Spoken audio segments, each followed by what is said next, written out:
Hello, everyone. Good afternoon, and welcome to My Turn to Talk. I'm Solid Blue Sister, and today is June 2nd. We are in the second day of June 2021. Today, I'm going to talk about some things that have been on the news lately. Yesterday, President Biden was talking about it when he made his visit to Tulsa, Oklahoma, to pay his respects to the people who were lost in the Tulsa massacre 100 years ago. And today I am going to talk about voting and how important it is to vote, and how much of a privilege it is to even have the right to vote. We have many countries in this world who do not let women vote. Women have no voice. If you are opposing the political party or the person who is in power, we have, countries that are putting those people in jail, their opponents in jail, poisoning them,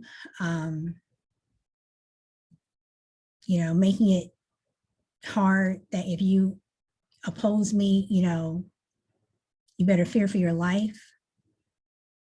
And you have people who just won't leave office. They lost, and, they just won't leave office. But voting, having the right to vote, having the right to choose who, you want to lead your country, or even if it's just voting for a school president, who's going to be, king and queen of the senior prom. Voting is a right, and voting is a privilege. And it's not something that everyone takes advantage of. But in the last, 4.5, 5 years, I'll probably say 5 years, here in America, I think that people have understood how important it is to vote. Even if the candidate that you wanted, did not win the primary, but you still have someone that's qualified who is going to go up against another person that's not so qualified, or maybe not so nice. You still have to vote. Now, in this country, 21st century, United States of America, 2021, we have a very vigorous, aggressive campaign to limit, prevent, and probably just downright stop certain groups of people from voting. Now, these laws are not coming out and saying that this group of people can't vote or this group of people can't vote, but the American people are not stupid.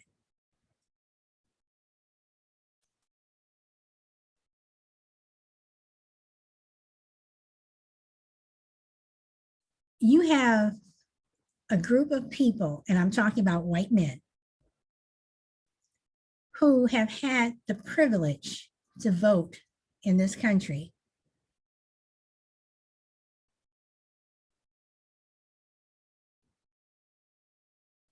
for centuries. Then women wanted the right to vote. And, these white men were like, no, women don't know, you all just go home and have babies and cook and clean the house.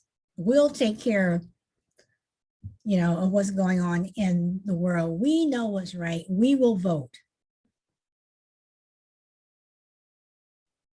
Women finally got the right to vote, but it wasn't inclusive.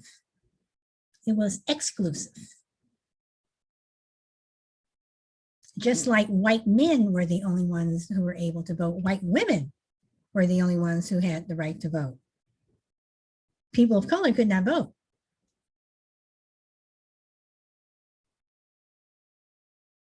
So we had to wait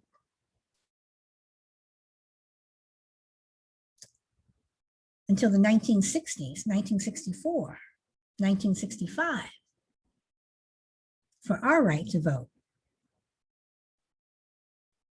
And leading up to that right to vote, we encountered death, lynchings, beatings. Hell, in the South, white folks didn't even want us sitting at the lunch table with them to eat. But it was okay for us to go into your house and cook your food, take care of your babies, clean your toilets. But we couldn't vote. We couldn't sit at the lunch counter. And when we did, we were spit on, burned with cigarettes, food poured on us, which usually ended up with beatings, and the people of color who were fighting for their equal rights went to jail. I'm not making this up. This is fact.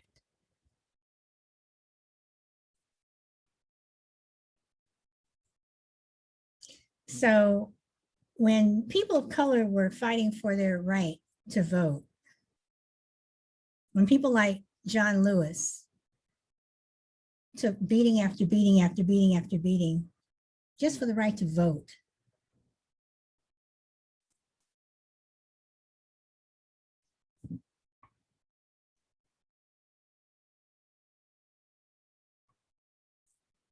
it was a sacrifice that people like John Lewis and millions of other people made during that time. So fast forward from 1965 to 2021.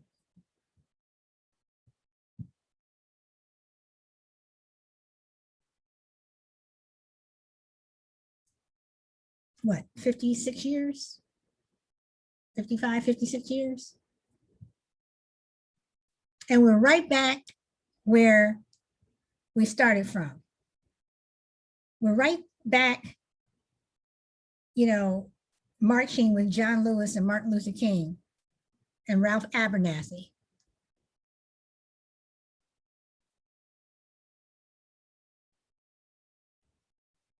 We're right back with Coretta and Rosa Parks.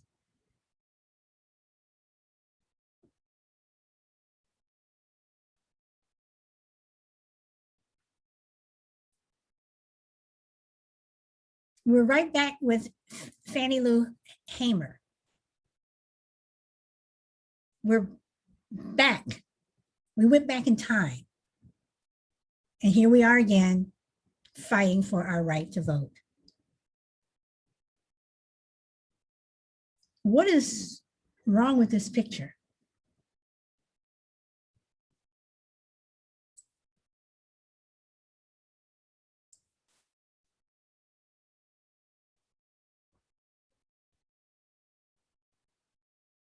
I mean, what is going on? What happened to make us have to be back in the same spot that we were in 60 years ago, 70 years ago, 80 years ago, 90 years ago, 100 years ago? Why are we back in the same spot? Because a man pushed a big lie, which I'm calling the big Nazi lie? Because a man had a fear that he was going to lose an election. So he starts spreading this lie about, voter fraud and the election is going to be stolen. I mean, who says if I don't win, the election was stolen? And this lie built and built and built and built and built and built and built. And now here we are again, right back with John Lewis and Dr. King and Coretta walking across that Edmund Pettus Bridge, fighting for the right to vote. There is definitely something wrong with this picture.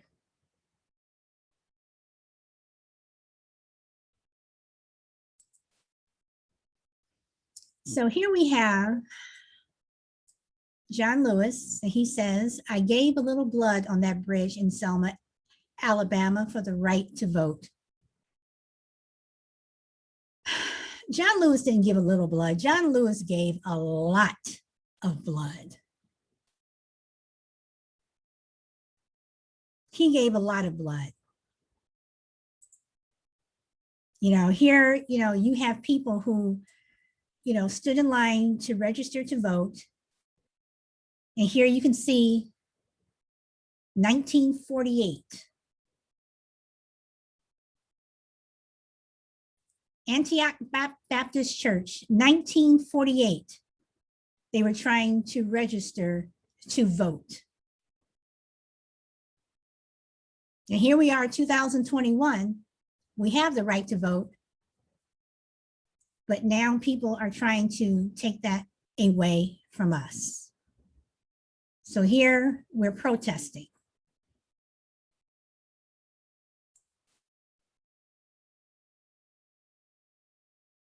Until the day comes when President Johnson signs the Civil Rights Act, the Voting Act of 1964.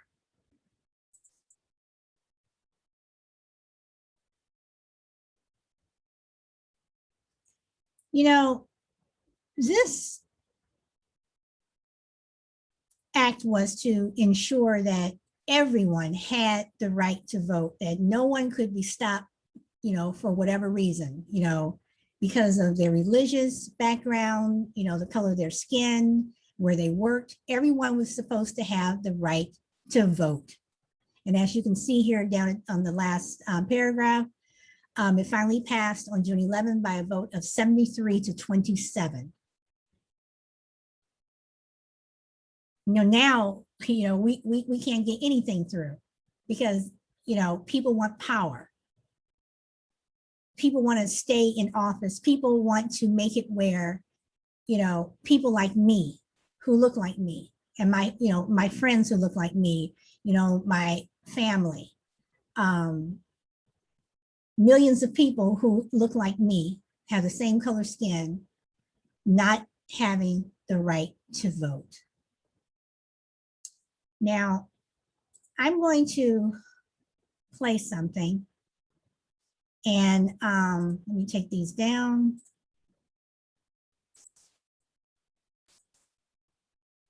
And you may wonder why I'm playing this particular video, but she lays it out. Someone, not even in our country, she lays it out how America is. she says America is one of the most racially divided and racist countries in the world. So if you could listen. Some headlines.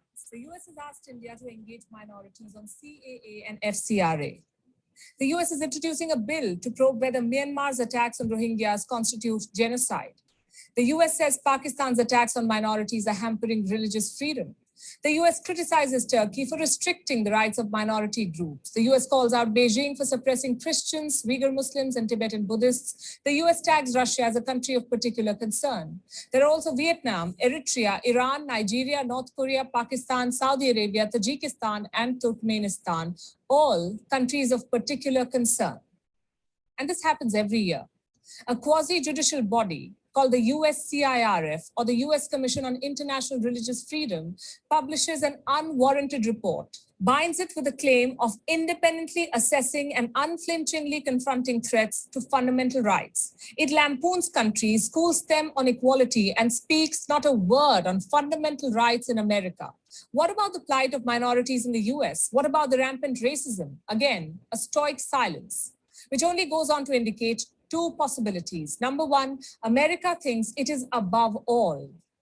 Number two, the American truth is too bitter to confront. The crisis runs too deep for those sitting in America to dig it up annually. US President Joe Biden was recently asked his views on racism. He said, and I'm quoting, "I do not think America is racist, but I think the overhang from all the Jim Crow and before that slavery have had a cost." His deputy said the same. America's first Black vice president, Kamala Harris, said this: "I don't think America is a racist country, but we also do have to speak the truth about the history of racism in our country and its existence today." Now, first of all, these statements contradict themselves. Why say something so assertively only to follow it up with a but? As for the truth, here it is. America has one of the worst records in the world on minorities. No matter what its leadership tells you, the country is systematically racist, and we will show you that on this episode of Gravitas Plus. Hello and welcome. I'm Palki Sharma Upadhyay, and tonight I argue that racism in America is a reality. Let's begin with history. Between 1525 and 1866, 12.5 million people were kidnapped from Africa. They were bundled up like cargo, and many of them were shipped to what we today know as the United States of America. And nearly 2 million Africans would die in transit. For the 10.7 million who survived this transatlantic slave trade, life would become a living hell. On reaching America, they were shackled, enslaved, forced to work in sugar fields. Men, women, and children fell to the ground and died on the plantation fields. Slaves were whipped, beaten, burnt, mutilated, raped. So does America have a racist history? Yes, it does. Fast forward a few years, a civil war and secession. US President Abraham Lincoln freed all slaves. The date was the 1st of January, 1863. The decree read, "All persons held as slaves are and henceforth shall be free." 2 years later, on June 19, 1865, Union General Gordon Granger told the slaves of Galveston, Texas, that they were officially free.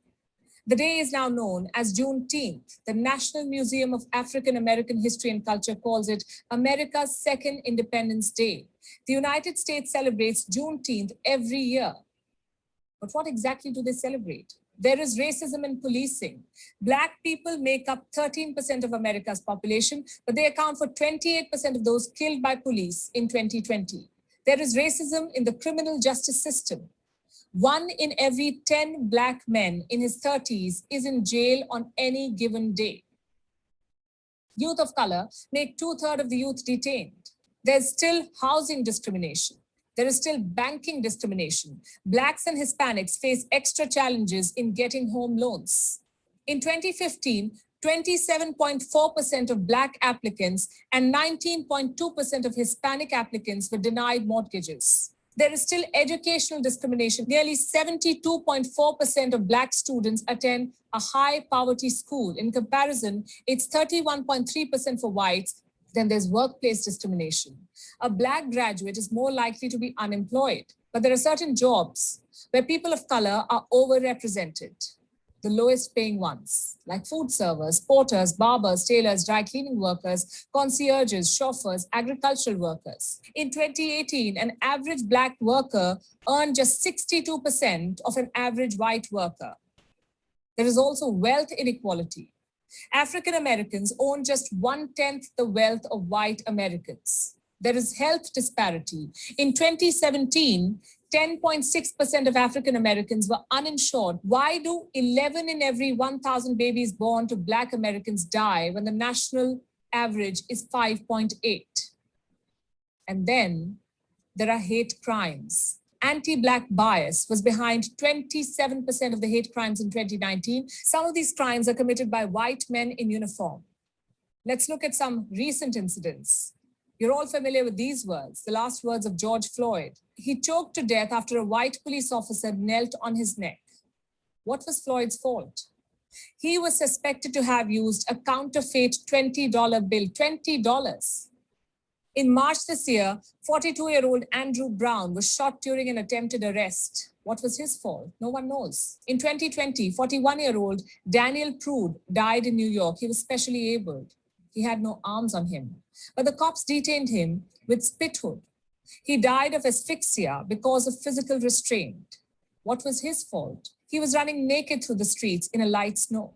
In 2014, 18-year-old Michael Brown was shot by a white police officer. 12 bullets were fired. Brown lay dead on the streets of St. Louis for 4 hours. No one knows what happened. The cop was never charged. Brown's death gave birth to the Black Lives Matter movement. As we speak, police in the US is 3 times more likely to fatally shoot a Black man. If this is not racism, what is? America has failed to practice equality at home, but it is preaching to the world. Now we come to the question, why is America so racist? Number one, it has legacy. And number two, the legacy has now become political. There are 2 major parties of America, the Democrats and the Republicans. African Americans mostly vote for the Democrats, the whites for the Republicans. Barack Obama was the first Black man in the White House. His election was seen by many as a national atonement for the sin of slavery. But race also became one of Obama's biggest failures. Under his administration, the percentage of Americans who believed racism was on the rise doubled. Incidents of racism rose too.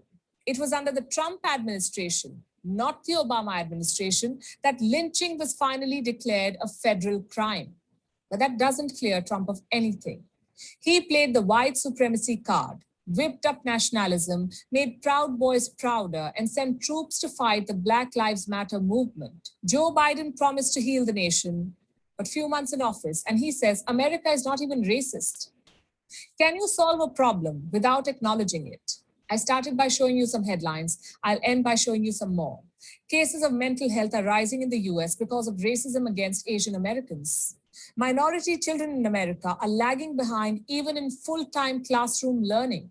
The pandemic has affected more Black Americans compared to their white counterparts. Domestic extremism has become mainstream and could threaten American life for 20 years. Half of all US minority-owned small businesses could not afford rent in April. The United States of America is among the 10 worst countries for racial equality. And yet the US thinks it has the moral high ground to school others on minority affairs. It has none. And with that, I rest my case.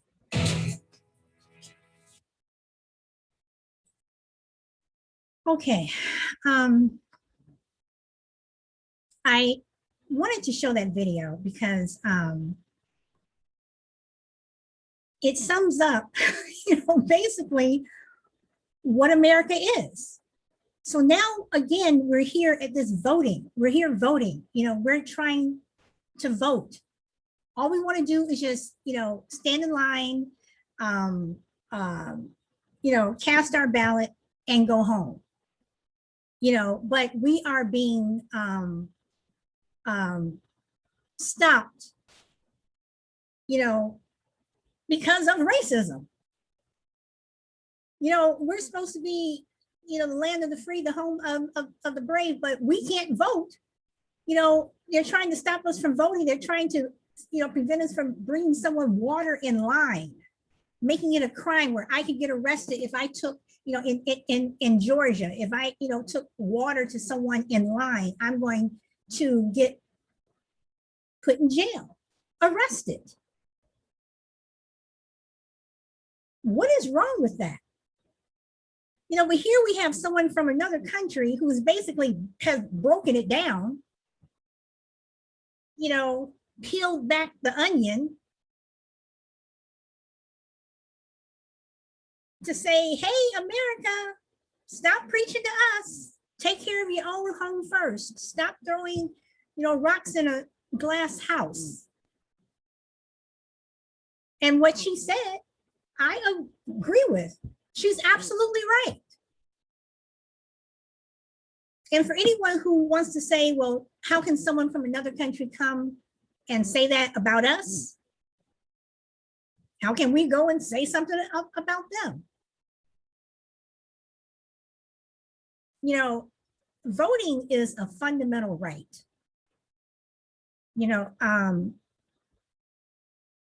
I've said before that the first time I voted was when I was 18. I voted in the 1980 election, in the primaries and the election between Jimmy Carter and Ronald Reagan. I was able to vote in that election because my birthday was before March 31st, and I was able to register to vote. And as I've said, I have voted in every single election since. I have never, ever not voted. Like I've said, if it was for a dog catcher, I was voting. This past March, I voted about it was the only thing on the ballot about taxes in our city. Out of 65,000 people live in my city, but only 7,000 people voted. I was one of those 7,000. I will always vote because I know what people went through to vote. The racism that, this woman was talking about, and everything that is going on in this country is another reason why we need to vote, is another reason why voting is so important. So I'm going to stop for a moment. I see I have Shy Lady is here. Would you like to say anything before I keep going? I just want to say that information that the woman spoke on that video was amazing and profound, especially not being an American. Just truth. And I don't know what we can do as a for those of us who are fed up, and those who may not be Black, but people like the lady that was in the video see the disparities amongst the Black and other groups in this country that are being exposed to racism, whether it's systematic, hate crimes. I don't know what can be done to move forward from what's been going on. I mean, it's 2021, but yet we still have people that are being killed because of race, and they're not serving any justice. Justice is not being served in most cases for these unwarranted crimes. So I don't. It's just so much, and it was just so amazing that someone that's from America could point out and see all the wrongs that are in our system, but for the president and the vice president to say but lets you know right there's some problems. Yeah, when she says the whole I like how she said but, that but changes everything that they just said. Exactly. She's someone that I do follow. She has a lot of profound things to say, and she's right on target. And let me ask this: from what she said, um, do you think voting would change any of the issues that she pointed out? The disparities in housing, banking, education. How important do you think voting is to change some of the things that she pointed out? I think it's very, very important. Voting is very important, even on the local level, not just on the national level. Voting is very important because, say for instance, at the local level, if you start at the local level and you get people in those voting booths and vote for the candidates who are going to be fair, that can change a city, it could change a state, and it could change a nation. And what I'm hoping to see also is a lot of the systematic racism in corporate America change. Our judicial system is another thing that's grossly unfair to Black people and Latinos as well. So, like I said, I think if you start at the local level, I think we need somehow to get more locally involved in our communities, because it doesn't just start at the national level. A lot of people just go and vote when it's a presidential election, but like you, I vote when it's a local election. It's important. It's going to affect your community. Not voting affects your community. And I think we need to educate others about the importance of not just voting when it's a national election for a president or for a senator, but we need to look at that local election as well. We really need to look at it. So that's what I want to say about that. How we can do it, I'm not sure, but it definitely needs to be a change. Maybe we can do more volunteer work out in the community and let people know, hey, we need to be concerned about our communities, not just a national level. And then when a president is elected, a lot of times you'll hear people on TV in interviews and saying, well, it didn't do anything for me. Why should I vote? It didn't affect my life, but it does. You don't see the effects that these elections happen. You know, when you get people over certain departments, the educational department, you put someone over in the educational department who may have, I'm not sure the whole story about Betsy DeVos, but I do understand that she didn't have a real deep background in terms of education. But if you get a person who's been a lifelong fighter for a fair education system for all, then that's important. And so who you vote for affects offices like that, the Department of Education, the Department of Defense. So all that stuff is important, but voting is very, very important. To answer the question, it's extremely important. Not just me as a Black person, because our ancestors and those who came well before us risked their lives for us to vote. So that is one reason, as you do, I vote. But on another level, I'm teaching my children to vote because that local level is very, very important. That community level is important. Well, I would say that the local level is, the local, and state level is more important than the national level. Because and we're seeing how important that is now, just from all of these, Republicans across the country who are making all these insane, archaic laws, about voting, so, and it's interesting. And I know, you and I, in 2016, we talked about, Bernie Sanders and what have you. And, when I think about the 2016 election, not just the fact that the former guy was, able to occupy the White House for 4.5 long years, but also the fact that the Bernie people who refused to vote for Hillary Clinton because they thought that, Bernie got an unfair shake, whatever. So I don't care. I'm just going to sit it out. I'm not going to vote, and look at what happened. Not voting has consequences, or you vote third party, unless you have a strong third party who is, like somewhere in the UK where they have all these different parties and people are going out and they're getting thousands and thousands and thousands of people to vote, for all these different parties.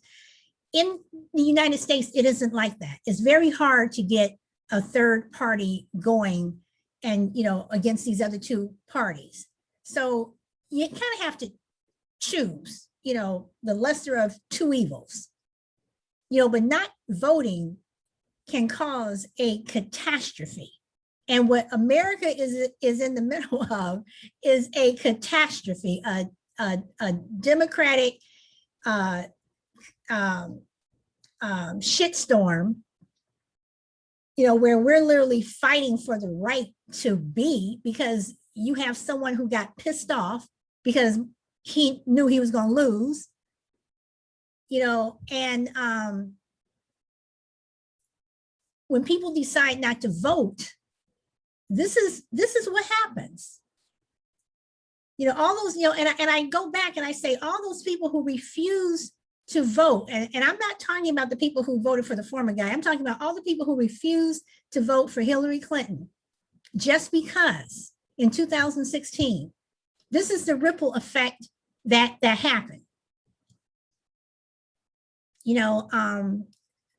Millennials are now the largest voting group. And whether you're progressive, you're centrist, whatever, we need to make sure that democracy remains in place. Don't assume that,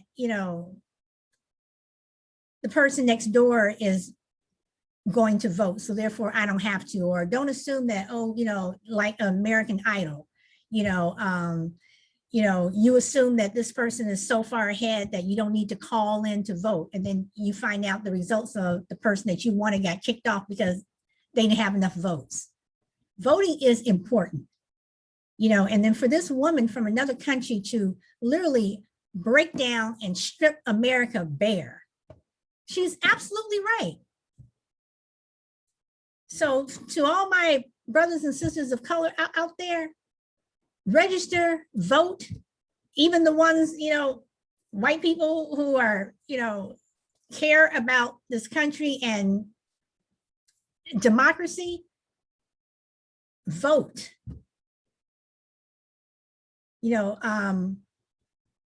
Where I live, I don't have to stand in line for a long time to vote.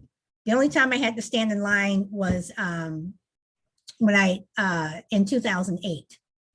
But most of the time I stood in line was waiting for the polling place to open. But then after that, the line went, pretty fast. I'm lucky that I live in an area that I don't have long lines.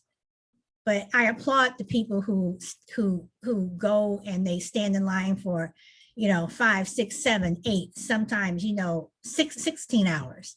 And, in 2022, you may be standing in line, for 24 hours. I applaud you, but please vote. So on that note, did you have anything else to say? Because I want to play another video, which I think. No, I don't. Okay. Let's see. Hold on one second here. And let me share. And I'm going to go to. Okay, I don't have that one. Okay. So here we have once again, Trevor Noah. He breaks it down.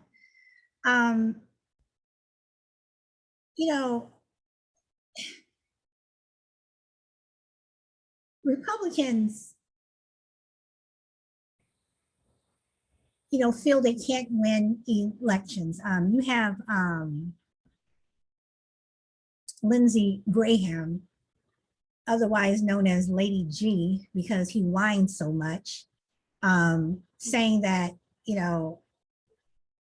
if we don't change the laws, Republicans will never win another election. If the electoral, college were taken away, Republicans would never win another election if it was by the popular vote. Well, why is that? So instead of cheating, why don't you just have a platform that maybe people would want to vote for?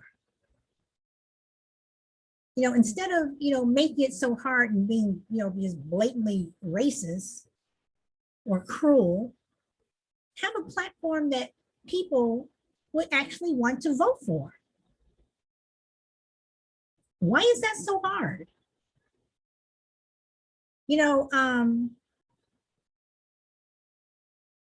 Just like when, for Democrats, I always say you have to have a strong person in place who's able to win. Who you put in place, matters in terms of if you're going to win. The same thing goes for Republicans. What is your platform? What are you talking about? And I personally, this is my opinion again, I personally think that all the things that the Republicans are doing, all these laws that are being passed, are going to be overturned in court before 2022, before the elections in 2022. And I also think that it's going to backfire. It's going to backfire big time. Because while you're so busy trying to appeal to one particular person's group of supporters, you're alienating other Republicans who are, probably just tired of this crap. Can we just move on? Can we move on? Can we get the country, back to some semblance of normal? We're coming off of a pandemic. Everyone's been in their house for the last year. Kids haven't been in school. People are still complaining about wearing masks. And you're recounting votes in Arizona. The election, the 2020 election is over. Joe Biden won, fair and square. Get over it. Instead, have a platform that people may actually want to vote for. Have people who, appeal to voters. Have people who, appeal to, to Democrats who may possibly want to come over to your side, instead of cheating. Instead of, putting out these laws and these ridiculous reasons, because they are racist. And all you're doing is confirming what this, lady said in the first video, that America is a racist country. It is a racist country. And the Republicans prove it every single day. On that note, does anyone have any comments to make? I want to say that she was right. Her points about the racism in America, it's a legacy. Europeans left Great Britain, other countries in Europe for freedom, and they came in to America and they established the Constitution. And we weren't considered when that Constitution was written. So you can go back and look at the history, the legacy of the racism that America was built upon. And that legacy, as she said, is 2 points. One, the racism is legacy. Two, it's political. And and as far as I know, I don't think there's been any other Western country that has had a system like America has in terms of the slavery.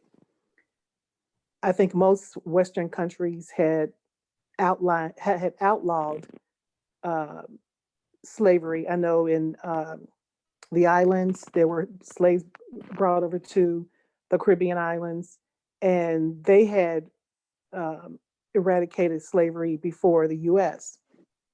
And I believe there were even some parts of South America where they were slaves brought there to work in the sugar cane fields, and they had eradicated slavery before America. So we have a long history of it. And like I said, when that Constitution, Declaration of Independence was written, we were not considered. So they talked about how they had suffered, um, over in Great Britain, their rights, and they came over here for freedom. And what was the quote by one of the revolutionaries? Was it Patrick Henry? Give me freedom or give me death. Give me liberty or give me Yeah, death. get liberty or give me death. We've been wanting liberty for centuries, but we haven't been able to experience that. So she is totally right, and I agree with her. And it was just a profound speech that she gave. So America has a long way to go in terms of making this legacy um, disappear, if ever. But And our whole unfortunately, political system as well is just, it's got so many issues. And now, like Trevor Noah was saying, you're coming up with all these reasons to block us from voting, and it's terrible. It's hateful and it's terrible.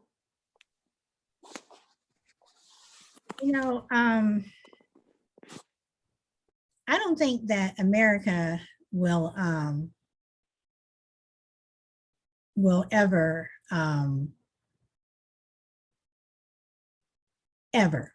get to a point where it isn't racist.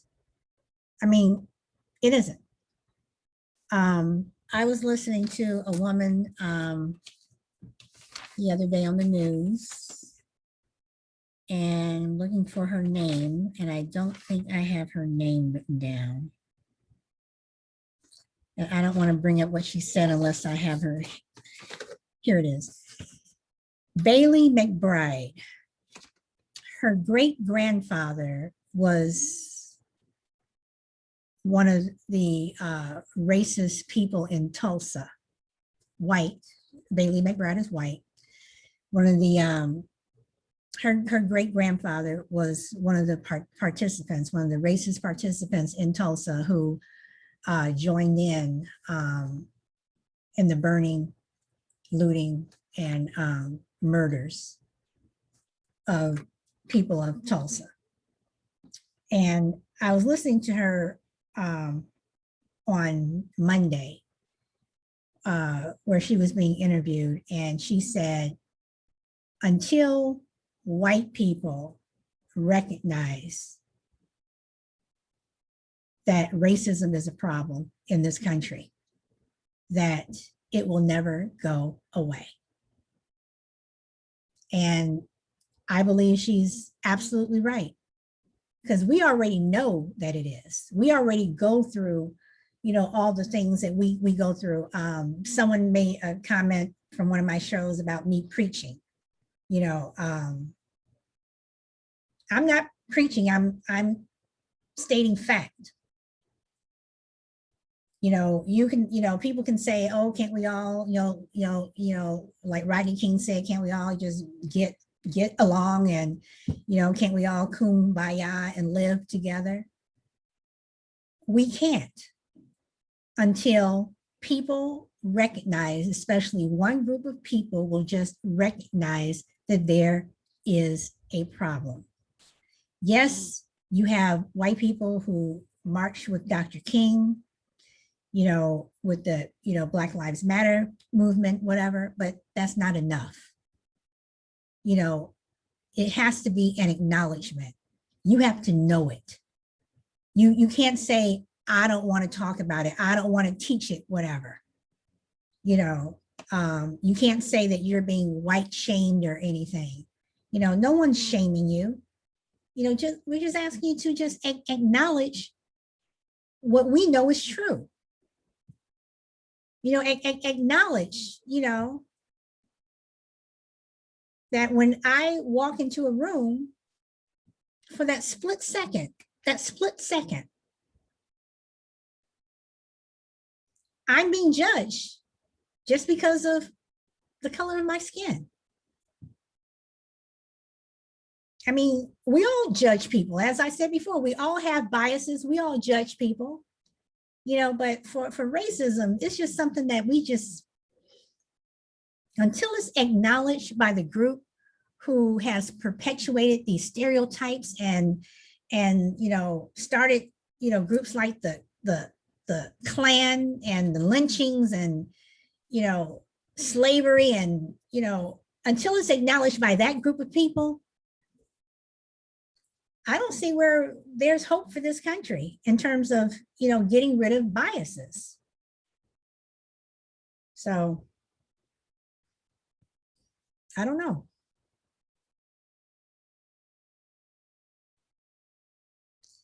Now, I would like to say that African Americans, you know,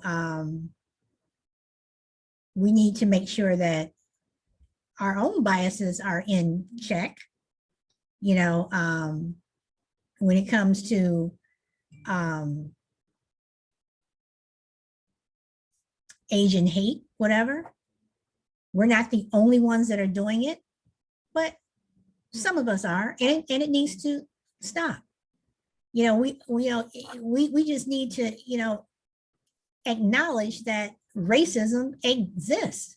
I was very disappointed to hear Kamala Harris say that America is not a racist country. It is, you know, but she put in that but. There is no but. Same thing with Joe Biden. You know, stop trying to be friends with the people across the aisle, you know, when they don't want to be friends with you. They need to acknowledge what they're doing. They need to acknowledge that what they're doing is hateful and it is cruel.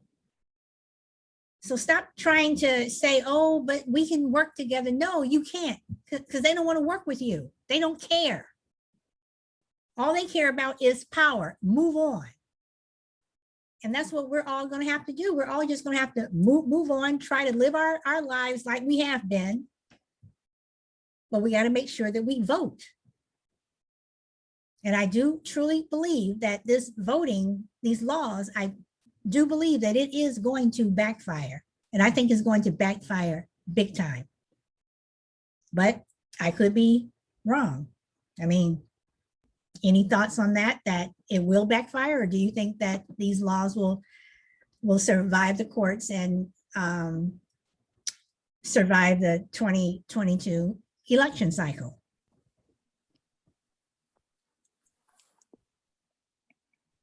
I think they're going to backfire. They're so ridiculous.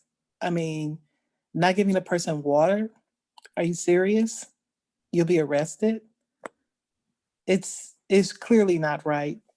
And I don't think something like these laws that they have trying to put in place are going to be successful. I don't think so. But time will tell. Time will tell. Time always tells. And with that, my time is up. That's all I got.